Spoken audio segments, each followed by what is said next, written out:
Hello everyone, today in this video we'll fight against the atmospheric of our world around us, and this time we will try to answer the question on sympathy or even blind love towards huge part of Western, especially German, French and Spanish intellectuals, but not only, towards Russia, modern day Russia, so pink Russia, previous Russia, so red Russia, Soviet Union, and previous Russia, so white Russia, Tsarist Russia. So from this what I said, one can see that this phenomenon of this blind love of huge part of Western intellectual and political elite towards Eastern steppe empire that Russia surely is, regardless of its color, is not a new phenomenon. It actually lasts for many generations. There is this famous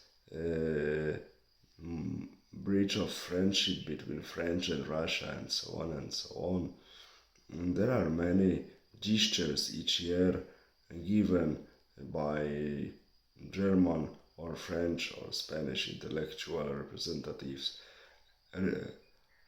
reassuring this friendship and good relationships between their state and currently existing steppe empire. What's the reason of this state of affairs? The reason of this situation is, or one I should say, has few components. One of the component is of course distance. These nations, I mean Western nations, are distant from Russia and they never experience Russia for very long, with the exception of Eastern Germany and for short period occupation of Paris at the end of the Napoleonic era, 1814.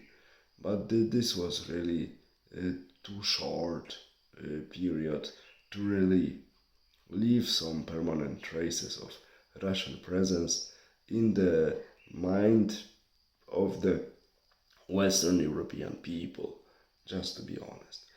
And many people really like to portray currently existing steppe empire, I mean Russia, as country that changes, country that evolves, country that civilizes Siberia, country that civilizes Central Asia, like many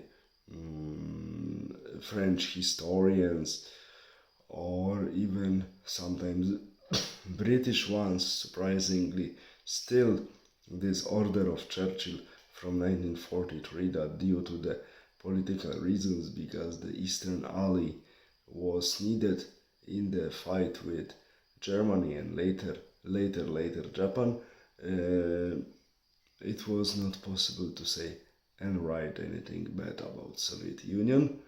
And after introducing of this ban of criticizing Soviet Union, George Orwell expressed his famous quotation, which goes as follows: once whore, always whore, with respect to the British political elite, that they pretend that they don't see the crimes of communistic regime. So we see that first reasons of this love of Western intellectuals towards Soviet Union is distance. Of course, political opportunism, because sometimes Russia was needed, like during the Second World War, to fight German opponent, really in a really bloody war known to us as Eastern Front, us Westerners. And another reason for this blind love of the representatives of the West towards Russia is of course money. Because many intellectuals and not only have problems with money, and they have really extravagant needs. So to satisfy your extravagant needs, one needs much more money than one has. So to satisfy them somehow, one needs to find the source of money. One of the sources of money are of course embassies and officers, intelligent officers and agents of other countries. And Russia has long traditions in establishing and really expanding network of different types of spies. And especially since 1920s, 30s, Russian Secret Service, those days Soviet Secret Service, just to be precise, really started investing a lot in academia and journalism, and started recruiting many agents in different countries, even distant from Soviet Union, like France or Spain and so on, to promote the vision of Soviet Union. Soviet political elite wanted to be promoted among Western societies. That is why this idyllic vision of Soviet Union, that is reforming itself, improving living conditions of its inhabitants, fighting against the social backwardness, and so on and so on and so on. That's why this idyllic vision was spread among Western societies by many intellectuals and journalists who sold themselves for money into the Russian Secret Service. Some of them were aware was the truth in Soviet Union, so they were called by Soviet intelligence officers useful whores, because they were aware of the situation in Soviet Union, but despite the fact they were selling to Western reader these idyllic pictures, so they were simply useful whores, useful prostitute, if we want to say it nicely.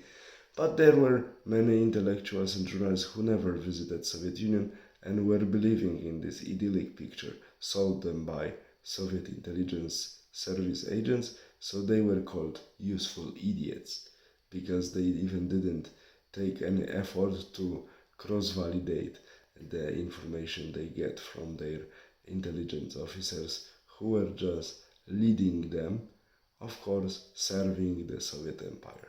So we have two groups.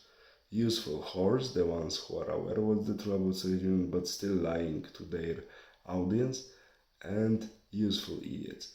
And this propaganda, distance, and also opportunism of Western political elite are the reasons of this incredible sympathy and love of Western societies, France, Spain, and very often England, Italy sometimes, of this great sympathy towards the currently existing steppe empire. These are the reasons of this great sympathy and love of Western elites toward this political creature on the east of Europe and north of Asia.